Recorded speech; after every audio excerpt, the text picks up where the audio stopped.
ವಿಚಿತ್ರವಾದಂಥ ಸರ್ಕಾರ ಇದ್ರೆ ಅದು ಕಾಂಗ್ರೆಸ್ ಸರ್ಕಾರ, ಕರ್ನಾಟಕ ಸರ್ಕಾರ ಅಂತ ಮಾನ್ಯ ಸಿದ್ದರಾಮಯ್ಯವರು ಏನು ಪ್ರೂವ್ ಮಾಡಕ್ಕೆ ಕೊಟ್ಟಿದ್ರು. ಭ್ರಷ್ಟಾಚಾರದ ಕೋಪವಾಗಿ 14 ಸೈಟ್ಗಳನ್ನ ಪಡೆದು ತಮ್ಮ ಪತ್ನಿಯ ಹೆಸರಿಗೆ ತೂಚಿ ಅಂತ ಹೋರಾಟ ಆದ್ಮೇಲೆ, ಇದೇ ನಮ್ಮ ವಿಜೇಂದ್ರ ಯಡಿಯೂರಪ್ಪನವರು ಹೋರಾಟದ ಮುಂಚೂಣಿ ವಹಿಸ್ಕೊಂಡಾದ್ಮೇಲೆ 3 ಸೈಟ್ಗಳನ್ನ ವಾಪಸ್ ಕೊಟ್ಟು ಅದರಲ್ಲಿ ಏನು ದಾಖಲಾತಿಗಳನ್ನ ತಿದ್ದಕ್ಕೆ ರಾತ್ರಿ ಸಪ್ಲೈ ಮಾಡಿದ್ರು, ಎತ್ಕೊಂಡು ಹೋಗಿದ್ರು. ಅದನ್ನಂತ 2ನೇ ಭಾಗವಾಗಿ ಏನು ಮಾನ್ಯ ಪ್ರಿಯಾಂಕಾ ಖರ್ಗೆ ಅವರು 5 ಎಕರೆ ತಮ್ಮ ಟ್ರಸ್ಟಿಗೆ ಮಾಡಿಕೊಂಡು ಸರ್ಕಾರ ಜಮೀನನ್ನ ಮತ್ತೆ ವಾಪಸ್ ಕೊಟ್ಟಿದ್ರು ಹೋರಾಟ ಆದ್ಮೇಲೆ. ಅದೇ ರೀತಿ ಏನು ವಾಲ್ಮೀಕಿ ಹಗರಣದಲ್ಲಿ ಸುಮಾರು 187 ಕೋಟಿನ ಕಬಳಿಸ್ಕೊಂಡು ಪಕ್ಕದ ರಾಜ್ಯಗಳ ಚುನಾವಣೆಗೆ ಬಳಸಿದ್ರು. ಇಲ್ಲ ನೀವು ಸುಳ್ಳು ಹೇಳ್ತಾ ಇದ್ರಿ, 187 ಕೋಟಿ ಅಲ್ಲ 87 ಕೋಟಿ ಅಂತ ಮಾನ್ಯ ಮುಖ್ಯಮಂತ್ರಿಗಳು ಇದು ಮಾಡೋ ಮುಖಾಂತರ ಏನಿವತ್ತು ಏನು ಲಾಡು ಅಂತ ಹೆಸರಿಕೊಂಡಿದೆ. ಲಾಡು ನಾನು ತುಂಬಾ ಸ್ವಚ್ಛ ಅಂತ ಮೋದಿ ಬಗ್ಗೆ, ಯಡಿಯೂರಪ್ಪನವ್ರ ಬಗ್ಗೆ ಮಾತಾಡ್ತಾ ಇದ್ರು. ಅದ್ರ ಕಳ್ಳ ಸಂತೋಷ್ ಲಾಡು ಇವತ್ತು ಎಲ್ಲಿಟ್ಕೊಂಡಿದ್ದಾರೆ ಗೊತ್ತಾಗ್ತಾ ಇಲ್ಲ. ಸಾಮಾನ್ಯ ಜನರು ಕೂಡ ಸಣ್ಣ ಸಣ್ಣ ಕಿಟ್ಟಗಳ ಮೇಲೆ ಕೂಡ ಇವತ್ತು ಎಕ್ಸ್ಟ್ರಾ ಬಿಲ್ ತಗೊಂಡು ಸಿಕ್ಕಾಕೊಂಡಿದ್ರು. ಈ ತರ ಹೇಳ್ತಾ ಹೋದ್ರೆ 106 ಏನು ಇವತ್ತು ಪಟ್ಟಿ ಇದೆ, ಏನು ಗ್ಯಾರಂಟಿಗಳ ಹೆಸರು ಮೇಲೆ ಅಧಿಕಾರಕ್ಕೆ ಬಂದು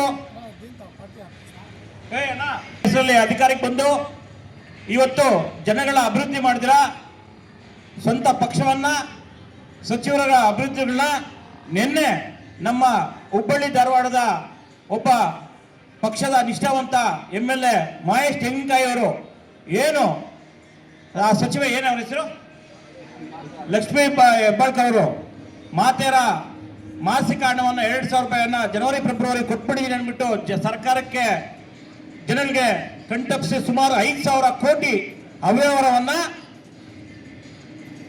ಏನು ಬೆಳಗಾಂ ಅಧಿವೇಶನದಲ್ಲಿ ಮುಂದಿಟ್ಟಾಗ ಅವ್ರಿಗೆ ಯಾವ ರೀತಿ ದುಡ್ಡು ಹೊಡಬೇಕಂತ ಗೊತ್ತಿರಲಿಲ್ಲ. ಗೊತ್ತಾಗ್ಬಿಡ್ತು.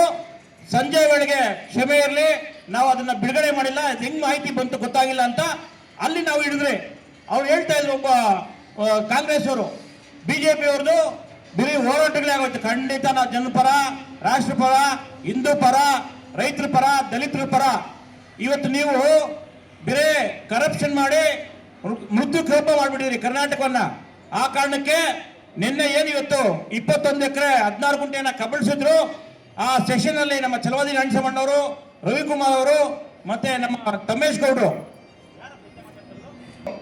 ಹೇಳಿದ್ರು. ಅದಕ್ಕೆ ಅವರು ಹೇಳಿದ್ರು, ನಮ್ಗೆ ನಮ್ಮ ತಂದೆ ನಮ್ಮ ತಾತಿಂದ ಬಂದಿದ್ದು, ಅವ್ರು ಅಫ್ಕೋರ್ಸ್ ನಿಮ್ ಜಮೀನಿದೆ ಅಲ್ಲಿ ನಾವು ಒಪ್ಕೊಂತಾ ಇದ್ರಿ.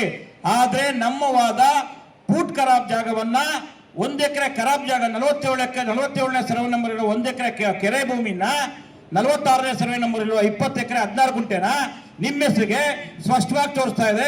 ಕಾಲಂ ನಂಬರ್ 3 ಅಲ್ಲಿ ಏನ್ ತೋರಿಸ್ತಾ ಇದೆ, ಫೂಟ್ ಖರಾಬ್ ಅಂತ ಹೇಳ್ತಾ ಇದೆ. ಕಾಲಂ 9 20 ಎಕರೆ 16 ಗುಂಟೆನ ಹೆಂಗ್ ಕುಣಿಸ್ಕೊಂಡ್ರಿ, ಯಾರ ಅಧಿಕಾರಿಗಳಿಗೆ ಭಯ ಇಕ್ಸಿದ್ರಿ, ಇದನ್ನ ನೀವು ಉತ್ತರ ಕೊಡಬೇಕಾಯ್ತು. ನಾವು ಇದಕ್ಕೆ ಏನ್ ಮೂಢ ಕೇಸಲ್ಲಿ ದಾಖಲಾತಿಗಳನ್ನ ಎತ್ಕೊಂಡ್ರು ಸಿದ್ದರಾಮಯ್ಯನವರು, ಅದೇ ರೀತಿ ಕೋಲಾರದ ಏನು ತಾಲೂಕು ಕಚೇರಿಯಲ್ಲಿ ಕೂಡ ಮಾಡ್ತಾ ಇರೋದು. ಬೆಳಗ್ಗೆ ನಮ್ಮೆಲ್ಲ ನಗರ ಅಧ್ಯಕ್ಷರಿಗೆ, ನಮ್ಮ ಗ್ರಾಮಾಂತರದವ್ರಿಗೆ, ನಮ್ಮ ಜಿಲ್ಲಾ ಪದಾಧಿಕಾರಿಗಳಿಗೆ, OBC ಅವರಿಗೆ ಹೇಳಿದಾಗ ನಾವು ಒಂದು 25 ಜನ ಹೋಗಿ ಸುಮಾರು 6:15 ಗಂಟೆಗೆ ನಾವು ಕೂತಿದ್ದಕ್ಕೆ 10 ಗಂಟೆಗೆ ಬಂದು AC ಮೇಡಮ್ ಅವರು ತಗೊಂಡು ನಮಗೆ ಒಂದು ಭರವಸೆ ಕೊಟ್ಟರು, ಯಾವುದೇ ಕಾರಣಕ್ಕೂ ದಾಖಲಾತಿಗಳು ಎಲ್ಲೂ ಹೋಗಲ್ಲ ಅಂತ. ಅದೇ ರೀತಿ ಏನು ಇವ್ರಿಗೆ ಹೋರಾಟನೇ ಗೊತ್ತಿಲ್ಲ ಕಾಂಗ್ರೆಸ್ ಅವರಿಗೆ, ಬಿಜೆಪಿ ಆಫೀಸ್ಗೆ ನಿಮ್ಮ ನಾಯಕರು ಕರೆಕ್ಟ್ ಆಗಿದ್ರೆ ಅಲ್ಲಿ ಕ್ಲೀನ್ ಚಿಟ್ ಕೊಟ್ಟಿಲ್ಲ, ಎನ್ಕ್ವೈರಿ ಮುಂದುವರಿಕೆ ಅಂತ ಹೇಳ್ತಾ ಇದೆ, ಹಣದ ಲೆಕ್ಕ ಕೊಡ್ಬೇಕಂತ ಹೇಳ್ತಾ ಇದೆ. ಅದನ್ನ ನೀವು ಇಲ್ದಿರ ತಿರುಚಿ ಜನಕ್ಕೆ ಏನಿವತ್ತು ನೀವು ವೋಟ್ ಚೋರಿ ಬಗ್ಗೆ ಮಾತಾಡ್ತೀರಿ, ಕೋರ್ಟ್ಗೆ ಹೋಗಲ್ಲ. ಕೊಟ್ಟಿದೆ ತೋರಿಸಿ, ಕ್ಲೀನ್ ಚಿಟ್ ಕೊಟ್ಟೇ ಇಲ್ಲ, ಎನ್ಕ್ವೈರಿ ನಡೀತಾ ಇದೆ, ಅವರೇ ಕ್ಲೀನ್ ಚಿಟ್ ಕೊಟ್ಬಿಟ್ಟು ಜಿಲ್ಲಾ ಬಿಜೆಪಿ ಕಚೇರಿ ಮೇಲೆ ನಾವು ಗೆರವ್ ಆಗ್ತೀವಿ ಅಂತ ಬರ್ತೀವಿ. ನಿಮ್ಗೆ ತಾಕತ್ತು ನಮ್ಮ ಬಿಜೆಪಿ ಅವ್ರಿಗೆ ಹೇಳ್ಬೇಕಾಗಿಲ್ಲ. ನಮ್ಮ ಕಾರ್ಯಕರ್ತರು ಪ್ರತಿಯೊಬ್ಬ ಸೇನಾನಿಗಳು ದೇಶ ಧರ್ಮ ಪಕ್ಷ ಮುಂದೆ ನಿಂತಾರೆ. ಬೆಳಗ್ಗೆ 6 ಗಂಟೆಯಿಂದ ಕೆಲಸ ಮಾಡ್ತಾ ಇದ್ದಾರೆ ಪಕ್ಷಕ್ಕೋಸ್ಕರಾಗಿ, ಕೋಲಾರದ ಜನತೆಗೋಸ್ಕರಾಗಿ. ಆ ಕಾರಣಕ್ಕೆ ಕಾಂಗ್ರೆಸ್ ಅವ್ರಿಗೆ ಸ್ಪಷ್ಟವಾದಂತ ನಾನು ಹೇಳಕ್ ಬಯಸ್ತೀನಿ, ನೀವು ಏನೇನಾದ್ರೇನೋ ಅದೇನೋ ಹೇಳ್ತಾರಲ್ಲ, ತಾನ್ ನಂಬ ಪರನ್ನ ಇದ್ ಮಾಡಲ್ಲ ಅಂತ. ಆ ತರ ನೀವು ಇವತ್ತು ನಿಮ್ಮ ತಪ್ಪುಗಳನ್ನ ಮುಚ್ಚಿಕಕ್ಕೆ ಯಾವುದೇ ಒಂದು ಹಗರಣ ನಾವು ರಾಜ್ಯ ಸರ್ಕಾರ ಎತ್ತಾಕಿದ್ರೆ ಅವತ್ತೊಂದು ಹೋರಾಟ ಇಟ್ಕೊಂತಾರೆ. ಯಾಕಂದ್ರೆ ಕಣ್ತಪ್ಸಕ್ಕೆ, ಜನಗಳನ್ನ ದಿಕ್ತಪ್ಸಕ್ಕೆ. ಈ ಕಾರಣಕ್ಕೆ ಇವತ್ತು ಏನ್ ನಮ್ಮ ಪದಾಧಿಕಾರಿಗಳು, ಜಿಲ್ಲಾ ಪದಾಧಿಕಾರಿಗಳು, ಮಂಡಲ ಅಧ್ಯಕ್ಷರು, ಇವತ್ತು ಖುಷಿ ಆಗ್ತದೆ. ಶ್ರೀನಿವಾಸ್ ಅವರು ತುಂಬಾ ಹೆಚ್ಚಿನ ಸಂಖ್ಯೆಯಲ್ಲಿ ಬಂದವ್ರೆ. ಮುಳುಬಾಗ್ಲವರು ಹೆಚ್ಚಿನ ಸಂಖ್ಯೆಯಲ್ಲಿ ಬಂದವರೆ, ಮತ್ತೆ ನಮ್ಮ ಕೋಲಾರದವರು ಹೆಚ್ಚಿನ ಸಂಖ್ಯೆಯಲ್ಲಿ ಬಂದವರೆ. ಕೋಲಾರದಲ್ಲಿ ಎಸ್ಪೆಷಲಿ ನಗರ ಪ್ರದೇಶದವರು ತುಂಬಾ ಜಾಸ್ತಿ ಜನ ಬಂದಿದ್ದಾರೆ. ನಂಗೆ ಖುಷಿ ಆಗುತ್ತೆ. ಮಹಿಳಾ ಮೋರ್ಚಾ ಅವ್ರ ಪಾಪ ಬೆಳಗ್ಗೆ 9 ಗಂಟೆಗೆ ಬಂದು ಕಾಯ್ತಿದ್ರು. ಇದು ಪಕ್ಷದ ಶಕ್ತಿ, ಇದು ಶಿಸ್ತು ಅಂತ ಹೇಳ್ತಾರೆ ಬಿಜೆಪಿಯ. ನಿಮ್ಗೆ ಯಾರನ್ನ ಕರ್ಕೊಂಬಂದ್ರೆ ಒಂದು ಕೋಮುನವ್ರು ಕರ್ಕೊಂಬಂದು ನಮ್ಮ ಮೇಲೆ ನೀವು ಅಟ್ಯಾಕ್ ಮಾಡಕ್ ಬಂದ್ರೆ ನಾವೆಲ್ಲದಕ್ಕೂ ರೆಡಿ ಇರ್ತೀರಿ. ಎಚ್ಚರಿಕೆ ಕೊಡ್ತಾ ಇದ್ದೀನಿ ಕಾಂಗ್ರೆಸ್ ಅವ್ರಿಗೆ.